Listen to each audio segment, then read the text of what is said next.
শুরু করছি আজকের আরেকটা নতুন প্রসঙ্গ নিয়ে। এই আলোচনাটা এখনকার দিনে খুবই প্রাসঙ্গিক।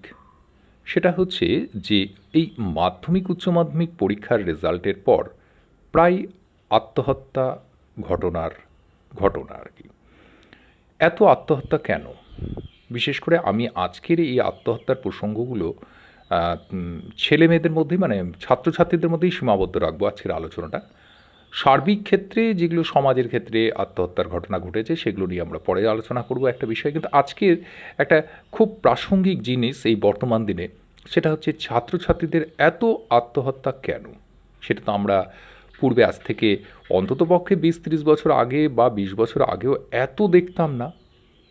এখন কোথায় এটা একটা বড় ধরনের সামাজিক একটা সমস্যা কি তৈরি হচ্ছে না বা তৈরি হয়ে বসে আছে না?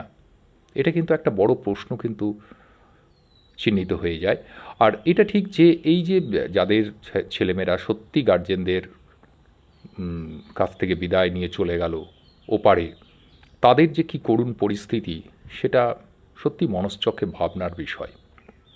আজকে বহু আশা থাকে ছেলেমেয়ের প্রতি, বহু কিছু থাকে, সামান্য একটা কারণে, খুব ছোট্ট একটা ব্যাপারেই কিন্তু তার জীবনের পাতাগুলো ঝরে পড়ে যায়, জীবন শেষ হয়ে যায়।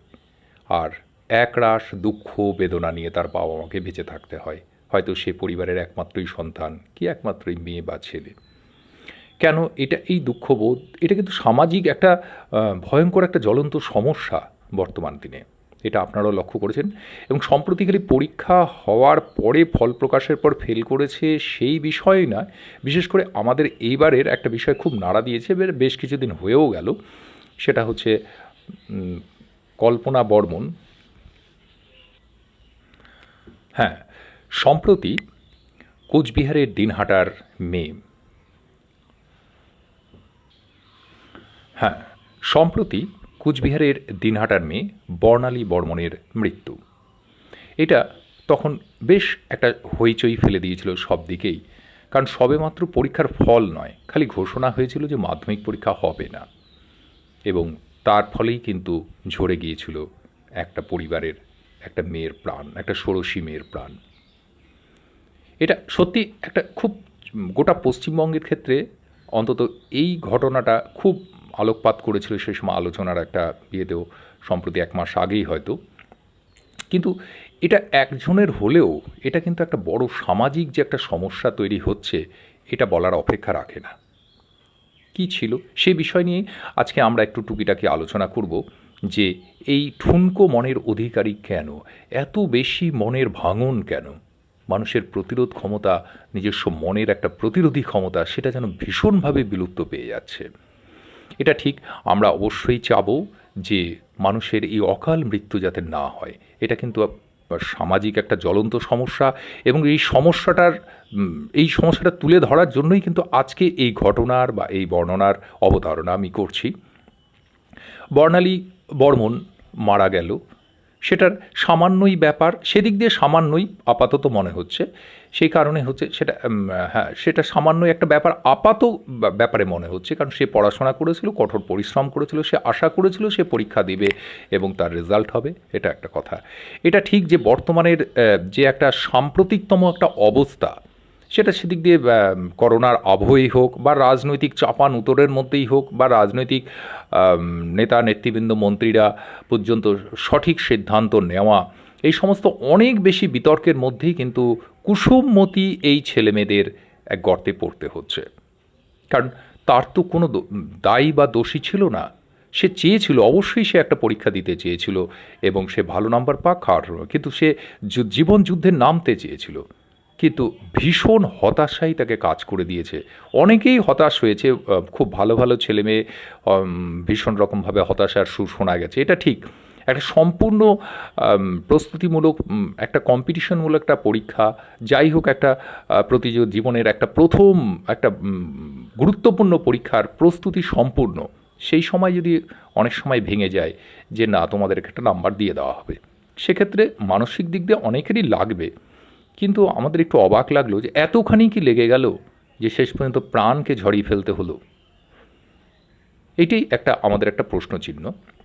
এটা এই নয়, এটা হয়তো একটু একটু সরে এসে একটা কারণ ঘটে গেল, কিন্তু প্রতি বছরই আমরা যেটা দেখতে পাই সেটা হচ্ছে বেশ কিছু ছেলে মেয়ে হয় অগ্নিদগ্ধ অবস্থায় বা ফাঁস লাগানো অবস্থায় বা বিষ খাওয়া অবস্থায় ভীষণভাবে মাধ্যমিক ফল প্রকাশের পর মারা যায়, যেটা কিন্তু আমাদের একটা সময় ম্যাট্রিক বলে জিনিস ছিল। ম্যাট্রিকুলেশন, তারপরে পরবর্তী ক্ষেত্রে এসছে মাধ্যমিক। সেই সেই সময়গুলোর তো খুব জটিল অবস্থা ছিল। মাধ্যমিক পরীক্ষা তো মানে মাধ্যমিক মানে বিরাট ব্যাপার সেই সময়। আজ থেকে ৩০ বছর আগেই হোক, ৩০-৩৫ বছর আগেই হোক, ২০ বছর আগেই হোক বা ৪০ বছর আগেই হোক, সেই সময়গুলোতে ম্যাট্রিক পরীক্ষা সত্যি গুরুত্বপূর্ণ। কিন্তু সেই সময় কি এত আত্মহত্যার কথা শোনা যেত?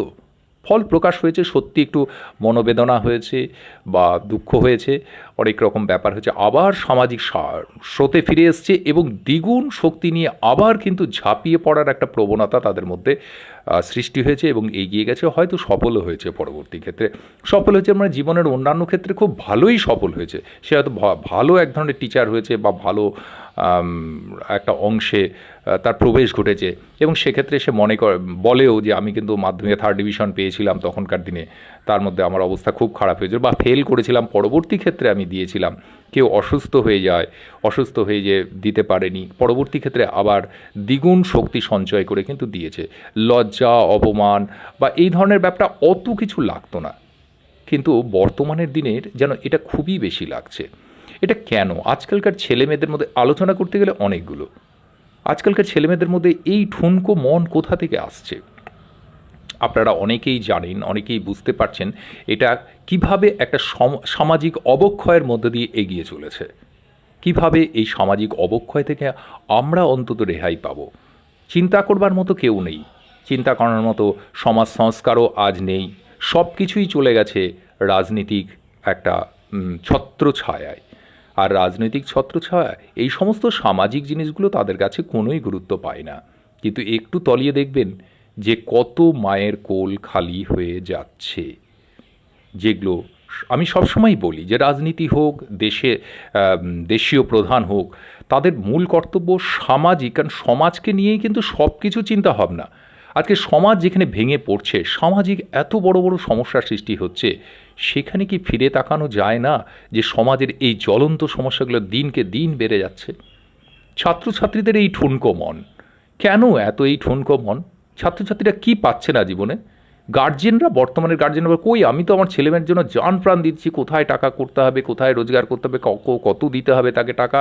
আমি তো ওকে মাস্টারমশাই বেশ সুখের হালে রেখেছি, ওর কোনো একটুকু ওকে কাজ করতে দিই না, বাড়িতে একটুকু কিছু করতে দিই না, একটু কিছু লাগাতে দিই না, মেয়েটা যাতে কালো না হয়ে যায়, মেয়েটার হাত যাতে না কেটে যায়, তার জন্য আমি ওকে রান্না করতে দিই না, কিচ্ছু কাজ করতে দিই না, ওকে খালি পড়তেই বলি। এবং ও ব্যাগ নিয়ে বাইরে যায়, আর পড়ে আসে, আবার বাড়িতে আসে, আবার পরীক্ষায় দিতে যায়। ও পড়ুক, বড় হোক, ভালো হোক, আরও নম্বর পাক, 100-তে 100 পাক। এই যে তীব্র ব্যাপার, এটাই কিন্তু এই সমস্যার মূল বীজটা কিন্তু এখানেই নিহিত হয়ে আছে। এটা আমরা বুঝতে পারছেন। অতিরিক্ত সন্তান স্নেহ, এই অন্ধ সন্তান স্নেহ কোনো দিন একটা সন্তানকে উচ্চ আসনে আসীন করতে পারে না। আজকে পশু পাখিদের মধ্যে কি দেখতে পাচ্ছেন, মানে ব্যাপারটা হাস্যকর হলো কথাটা, পশু পাখিরা কি কোনোদিন আত্মহত্যা করেছে? একটা পাখি কি একদম জীবন যন্ত্রণায় খুব যন্ত্রণা বিদগ্ধ হয়ে আগুনে ঝাঁপিয়ে পড়ল? পশুদের মধ্যে তো আত্মহত্যা দেখা যায় না, কারণ পশুর মা প্রথম থেকে পশুটাকে এমনভাবে শেখায়, তাকে জীবন যুদ্ধ করতে শেখায় যে তুমি জীবন যুদ্ধ করো, আমি মা বাবা থাকবো না তোমার, দুদিন পরেই আমি চলে যাব, তোমাকে একা একা যুদ্ধ করে বাঁচতে হবে। কেন যেন এই পশুকুলের মধ্যে, পশু পাখিকুলের মধ্যে কিন্তু এই কথাটা অলক্ষেই বা অপুস্ফুট হয়ে, মানে তাদের মধ্যে কোনো স্বর উচ্চারণ না হয়েই যেন বার্তাটা তাদের কাছে পৌঁছে যায়। প্রত্যেকটা ছোট ছোট বাচ্চারাই কিভাবে পাখি ডানা ঝাপটে উঠতে শেখে, মা পাখি কিছুই করতে পারে না কিছুদিন পর, তাকেই সমস্ত কিছু করে নিয়ে তাকে কিন্তু জীবনযুদ্ধে অংশগ্রহণ করতে হয়। আজ আমি একটা ছোট উদাহরণ টেনে নিয়ে আসলাম, এরকমভাবে ওই উদাহরণ টানা উচিত নয়, আমি একটা তুলনামূলক করার জন্যই নিয়ে এলাম। তাহলে এইবার দেখা যাচ্ছে যে এইবার বাবা মাদের কি একটা ভূমিকা নাই? এই মৃত্যুগুলোর পিছনে, সামাজিক এই বড় সমস্যার পিছনে কিন্তু পরিবার ভিত্তিক প্রথম থেকেই একটা মানে অপব্যবস্থা হয়ে যাচ্ছে। অতিরিক্ত একটা পড়াশোনাটাকে এমনভাবে মানুষের সামনে তুলে ধরা হচ্ছে যে এটাই জীবন, এটা ছাড়া কিন্তু আর কিছু নয়। মাধ্যমিক পরীক্ষা এটাই শেষ তোমার জীবনে, এটাই তোমার গুরুত্বপূর্ণ, এটাই তোমার চলে গেল মানে আর কিছু নেই। এইভাবে মানুষের মনের মধ্যে একটু একটু করে বিষ ঢুকিয়ে দেওয়া হচ্ছে এই ছাত্রছাত্রীদের মনের মণিকোঠায়। জীবন সংগ্রামে তারা যে জয়ী হবে, জীবন সংগ্রাম করতে শিখবে শিশুকাল থেকে। চাওয়া আর পাওয়া, এবার বলি, চাওয়া আর পাওয়ার মধ্যে কোনো ফারাক নেই, কিন্তু একটা দিন ছিল যখন একটা মানুষের চাওয়ার পাওয়ার মধ্যে বিরাট ব্যাপার ছিল। এখন ফ্যান লাইন চলে গেলে ফ্যানের বাতাস না হলে যেন পড়তে বসা যায় না, আজকে পড়তে বসা যাবে না, লাইন নাই। কিন্তু একটা দিনে লণ্ঠনের একটু একটু আলোকেই 4-5 ভাগে ভাগ করতে হতো, 4-5 ভাই ভাগ করে উঠানে মাদুর পেতে বসে একটা লণ্ঠনের চতুর্দিকে গোল হয়ে বসতো। কত রকম আমরাও করেছি, লণ্ঠনের আলোটা যাতে চোখে না লাগে তার জন্য একটা কাগজের টুকরোও দিয়েছি। আশা করি যারা এই অবস্থায় পড়েছিলেন তারা বুঝবেন। আজকের ছাত্র সমাজ, আজকের গার্জেন সমাজ কিছুই বুঝবে না যে এই জিনিসটা কী ছিল। একটা লণ্ঠনের এক টুকরো আলোকে আমরা 5 ভাগে ভাগ করে নিয়েই কিন্তু পড়াশোনা করেছি। শিক্ষক মহাশয় মোমবাতিতেই পড়াশোনা করিয়েছেন, কিন্তু আজকের এত কিছু হয়ে যাওয়া সত্ত্বেও কিন্তু আমাদের অনেক কিছুই হয়নি। এটা একটা বড় দুঃখ এবং বেদনার কিন্তু একটা বিষয় যে আমরা কোথায় চলে এসেছি। এটা একটা চিন্তা, সামাজিক অবক্ষয়ের ব্যাপার। সুতরাং এই যে পরিবার ভিত্তিক ব্যাপার, প্রথম থেকে ছেলেদের জন্ম হওয়া থেকে শুরু করে তাদের ওপর এত যত্ন, এত আদর, এত স্নেহ, সমস্ত কিছু উজাড় করে দেওয়া হয়েছে এবং সেটা ক্ষণে ক্ষণেই তাদেরকে বুঝিয়ে দেওয়া হচ্ছে যে না, জীবন যুদ্ধ বলে তো কিছু না, আমি তো তোমার পিছনে আছি। তুমি হাঁটতে না পারো আমি হাঁটিয়ে দেবো, তুমি খেতে পারছো না তাহলে আমি খাইয়ে দেবো। আমি এমনও দেখেছি মাধ্যমিক পরীক্ষা দিতে যাবে, মেয়েকে মা খাইয়ে দিচ্ছে, ভাতগুলো খাইয়ে দিচ্ছে, মেয়ের নাকি সময় নেই। আজকে কি অবস্থা দেখুন, অনেককেই আমরা দেখতে পাই এরকম একটা চিত্রগুলো। কোনো কাজ নেই, কোনো কাজ করতে দেবো না, এতেই কি একটা পঙ্গুত্ব সৃষ্টি হচ্ছে না? আমাদের সমাজ এবং পরিবেশটা কখনোই এত কুসুম বিছানো নয়, এটা একটা বড় কথা। কখনোই পথটা মসৃণ নয়, অনেক কাকরময়। কেন আমরা গার্জেনরা তাদেরকে কাকরময় সম্পর্কিত ব্যাপারে কোনো তথ্য দিতে পারছি না প্রথম থেকেই? আমরা সব সময় তাদের আদর, তাদেরকে ভালোবাসা এবং যা চাওয়া তাই পাওয়া। আজকে মোবাইলের জন্য তো অনেকে মারা যাচ্ছে, এটাও তো কথা ঠিক। ছাত্রছাত্রীদের মধ্যে এটাও তো প্রচুর পেপারের মধ্যে প্রায় সময় ঘটনা ঘটে যাচ্ছে। কি করবে এই বিষয়টা? শিক্ষক সমাজ থেকে শুরু করে আজকে সবাই ছাত্রছাত্রীদের উপর এক ধরনের অদ্ভুত টর্চারিং করছে, অদ্ভুত অত্যাচার। সবাই বলছে না আমি তো খুব সিরিয়াস, টিচার তো বলছে না আমি তো খুব সিরিয়াস, তোমার একটা মোবাইল লাগবেই অনলাইন ক্লাস করার জন্য। ছাত্রছাত্রীর বাবা মা পারছে না এদিক দিয়ে, তার বন্ধুবান্ধব বলে তোর একটা মোবাইল পর্যন্ত নেই রে, বলতে পারিস না। সেখানে একটা অদ্ভুত বেদনাময় অবস্থা, নিজের যেন মান সম্মান সেখানে যেন একটা ডুবে যাওয়ার মতো অবস্থা তৈরি হচ্ছে। কোথায় যেন একটা সামাজিক একটা বড় পরিবর্তন ঘটেছে, আর যার মানসিক চাপটা এসে পড়েছে ছাত্রছাত্রীদের ওপর। বাবা মাও সেদিক দিয়ে অদ্ভুতভাবে তারা যে একটা ভুল কাজ করে যাচ্ছে তারা নিজেরা আজও পর্যন্ত বুঝতে পারে, বহু গার্জেন বুঝতে পারছে না তার ছেলে মেয়ের কি ভয়ঙ্কর পরিণতির দিকে ওনারা ঠেলে দিচ্ছেন। কিছুতেই এটা বুঝতে পারে না। ছাত্র তো বোঝার মতো বয়সটা তার এখনও আসেইনি। সে বোঝে যে আমি পড়াশোনায় খুব ভালো, আমার মধ্যে একটা অহংকার বোধও তৈরি হয়। কিন্তু আমাকে জীবন যুদ্ধ করে নিয়ে অন্যের খাতা নিয়ে এসে একটা পেনে লিখতে পারতো না। আমাদের সময় একটা পেন কেনাও একটা বিরাট ব্যাপার ছিল। মানুষের রিফিল কিনে নিয়ে এসে পাটকাঠির মধ্যে ঢুকিয়ে দিয়ে পর্যন্ত কাজ করতো। অনেকে একটা খাতা রবার দিয়ে মুছে আবার লিখতো। এইরকম যে অবস্থা তো এখন নেই। কিন্তু আমাদের পৃথিবীর সামাজিক অবস্থা, পারিপার্শ্বিক পরিবেশ অবস্থা কিন্তু আর ভারতের মতো দেশের এই পড়াশোনার উচ্চশিক্ষিত হয়ে উচ্চ ডিগ্রি লাভ করে আমরা উচ্চাসনে আসীন হয়ে যাব অত্যন্ত সহজে নিশ্চয়ই না। এটা আমার সুইজারল্যান্ড দেশ নয়, এটা ভারতবর্ষ প্রবল জনসংখ্যার প্রবল ইঁদুর দৌড়ে একদম শত বিদীর্ণ অবস্থা হয়ে আছে। আমি যেটাকে আমার ছেলেমেয়েকে যত ভাবছি ভালো, বা ছেলেমেয়ে নিজে নিজে ভাবছে যে আমি ভালো, তার মতো ভালো চতুর্দিকে ইঁদুর দৌড়ে কিন্তু সামিল। কেন হতাশা আসবে না? প্রথম থেকে তো শিখেছে যে আমি চাওয়া আর পাওয়ার মধ্যে তো আমার পার্থক্য নাই, আমি যেটা চাবো সেটাই পাবো। কিন্তু একটা সময় চাওয়ার পাওয়ার সামাজিক ভয়ঙ্কর সমস্ত পরিস্থিতি, সামাজিক, রাজনৈতিক, অর্থনৈতিক বিভিন্ন পরিস্থিতির সম্মুখীন যখন একটু হয়ে যাচ্ছে 15-16 বছর বয়সীগুলোতেই, 7-8 বছরের তো একটা ছেলে আত্মহত্যা করে না, কিন্তু কেন সেটা 15-16 বছর যে এত আত্মহত্যা শুরু হয়ে যায় কেন? কারণ তখন ওই আমাদের বায়োলজিক্যাল জিনিস অনুযায়ী তখন মনের মধ্যে ওই পরিবর্তনটা ঘটে, এবং ওই সময় সে বুঝতে পারে যে আমার আমার চাওয়ার পাওয়ার মধ্যে বিরাট ফারাক হয়ে যাচ্ছে, আমি পাচ্ছি না। হতাশায় বিদীর্ণ হয়ে বাবা মা তখন আর বন্ধু থাকলো না, তখনই মারা গেল অবস্থাগুলো। এক্ষেত্রে তার না বন্ধুবান্ধব সহযোগিতা করে, না পারিপার্শ্বিক অবস্থা কেউ সহযোগিতা হায়ুতাস করে, এটুকুই। কিন্তু তার বীজ যে আমি অনেক আগেই বপন করে দিচ্ছি, সেই বীজ বৃক্ষ তো উঠবেই, আর বীজ বৃক্ষ তো একদিন মারা যাবেই।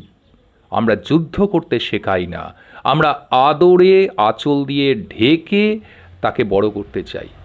কিভাবে ও ধান ফলিয়ে মাঠ থেকে ধান নিয়ে আসবে, এটা একবার ভাবি না যে আমি চিরকাল নাই, বাবা মা আমি চিরকাল নাই। হ্যাঁ, আমরা তৈরি করেছি প্রচুর ব্যাংক ব্যালেন্স, প্রচুর দিয়ে ব্যাংক ব্যালেন্স করে দিয়ে তাদের নিজেদের ছেলেমেয়েদেরকে বিরাট বাড়িঘর করে দিয়ে এত সুন্দর অবস্থা সব জায়গায় সৃষ্টি করা হচ্ছে, জান প্রাণ পর্যন্ত দিয়ে দিচ্ছে বাবা মা। এটা আমি দেখতে পাচ্ছি। সে গরিব হোক বড়লোক তাদের নিজেদের আছে, প্রচুর কিছু করে দিয়ে যাচ্ছে। না, আমি ছেলে আর মেয়ের জন্য করেছি, ছেলে আর মেয়ের জন্য করে যাচ্ছি।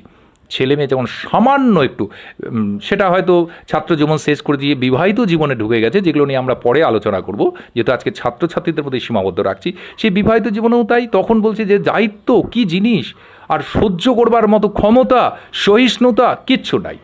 একটুতেই বিবাহের পরের দিনই দেখা যাচ্ছে গলায় ওড়না লাগিয়ে ফাঁস দিয়ে মারা গেল। বাবা মার কিছু প্রচুর টাকা রেখে গেছে, প্রচুর করেছে, খুবই করে রেখেছে, সোনা গয়নায় ভর্তি করে দিয়ে পাঠিয়েছে, কিন্তু জীবনের কাছে এগুলো তুচ্ছ।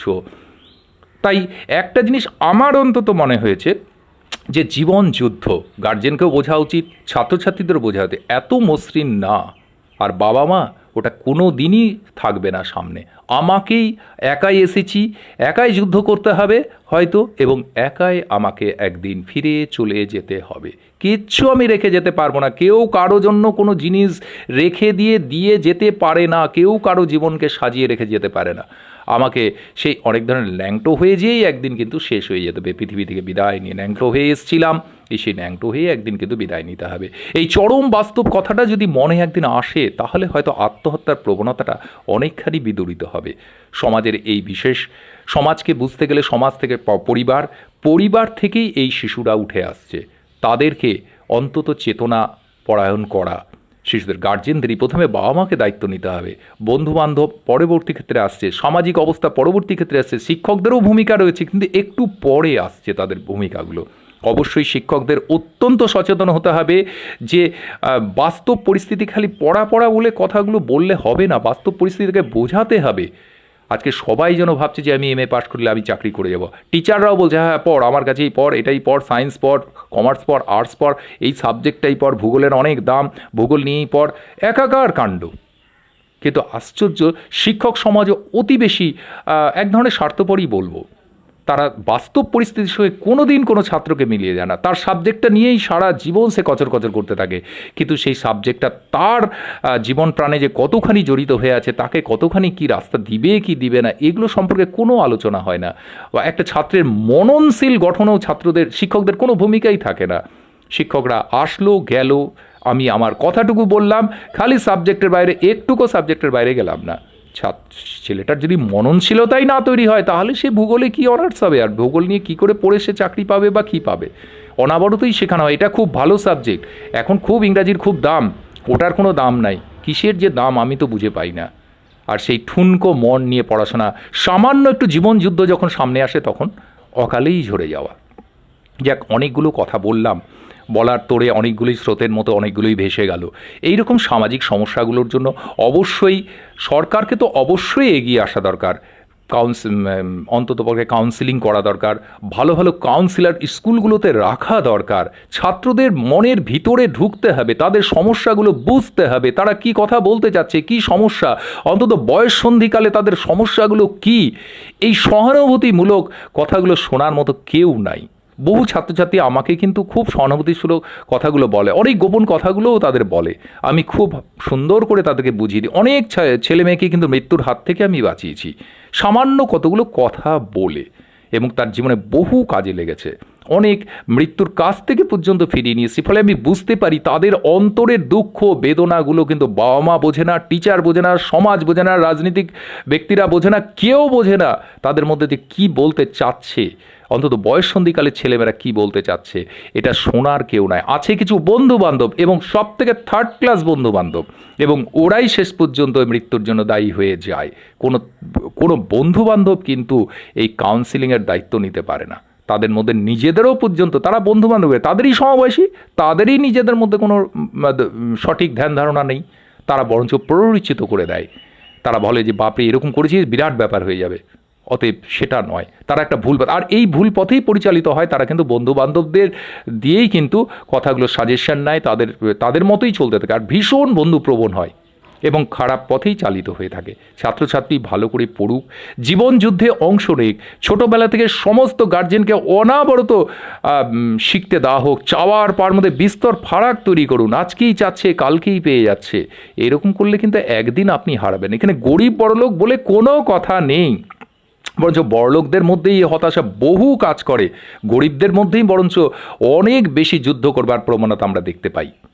সুতরাং এই আত্মহত্যার বীজটা যেখানে নিহিত হয়ে আছে সেইখানকারটাতে উপড়াতে সচেষ্ট হন।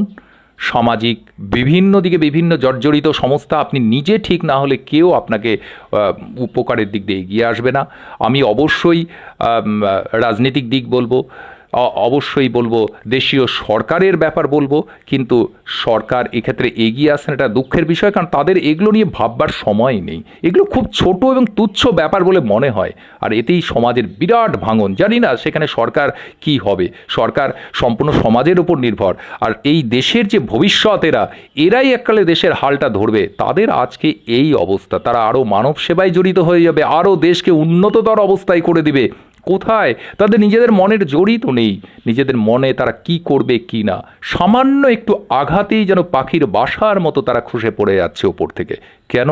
জীবনযুদ্ধ যদি শিশুকাল থেকে বুঝে আসতো তাহলে নিশ্চয়ই এই অন্তত পক্ষে আমাদের এই রকমভাবে বর্ণালী বর্মণের মতো এইভাবে অকালে ঝরে যাওয়ার ব্যাপার ছিল না। কেন? জীবনের একটা পরীক্ষা, আরও তো অসংখ্য পরীক্ষা আছে, আমাকে অসংখ্য দিকে যেতে হবে।